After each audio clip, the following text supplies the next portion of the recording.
قرآن پاک میں اللہ نے کہا وَلَا تَكُونُوا كَالَّتِي نَقَضَتْ غَزْلَهَا مِن بَعْدِ قُوَّةٍ أَنْكَاثًا۔ اے لوگو اس عورت کی طرح نہ ہو جانا جو سارا دن بیٹھ کے چرخا کاٹتی ہے، سارا دن محنت، سارا دن کوشش کرتی رہتی ہے، رات ہوتی ہے تو خود ہی اس کو توڑ دیتی ہے، ختم کر دیتی ہے۔ خود ہی محنت کی، خود ہی بنایا، رات کا ٹائم ہوا خود ہی توڑ دیا، خود ہی ختم کر دیا۔ اس عورت کے طرح نہ ہو جانا۔ کیا مطلب ہے؟ نیکیاں کر لی ہیں، اچھے اعمال کر لیے ہیں، پورا رمضان عبادتیں کی، نمازیں پڑھی، روزے رکھے، نوافل کا اہتمام کیا، سنتوں کا اہتمام کیا، قرآن پاک کی تلاوتیں کی، یہ مسلمان رمضان میں مسجد میں آتا رہا، مسجد میں 2-2.5 صفیں اضافی بڑھ گئی عام حالات کے اعتبار سے۔ کیوں؟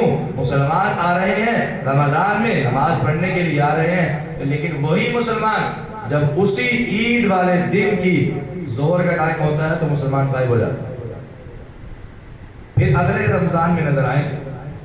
اس طرح کے مسلمان نہ بنے۔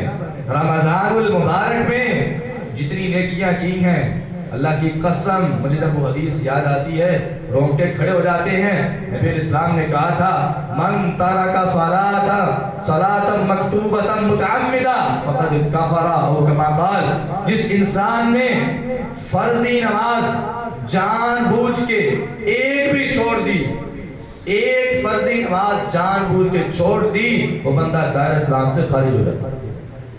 جان بوجھ کے سستی کرتے ہوئے فرض نماز چھوڑ دی، وہ انسان کافر ہو جاتا۔ میری الفاظ نہیں ہے، فقد کافرہ کے الفاظ ہیں حدیث میں، بہت بڑی وعید ہے۔ ایک انسان سارا رمضان محنت کرتا ہے، شروع سے لے کر آخر تک، روزے بھی رکھے ہیں، نمازیں بھی پڑھی، مکمل رمضان میں قیام کیا اور لگا رہا، لیکن جو ہی رمضان مکمل ہوا شیطان سارے کے سارے کھلے آزاد ہوئے، اس کا بھی شیطان آزاد ہو گیا۔ اس نے کہا ٹھیک ہے رمضان آئے گا پھر کر لیں گے، اللہ تعالیٰ کا بڑا غفور رحیم ہے، معاف کر دے گا۔ اس طرح کی سوچ رکھنے والا انسان جب فرض نماز کو چھوڑتا ہے اللہ تعالیٰ کو بڑا ناپسند لگتا ہے۔ یہ بہت بڑا گناہ ہے، فرضی نماز چھوڑنا بہت بڑا گناہ ہے۔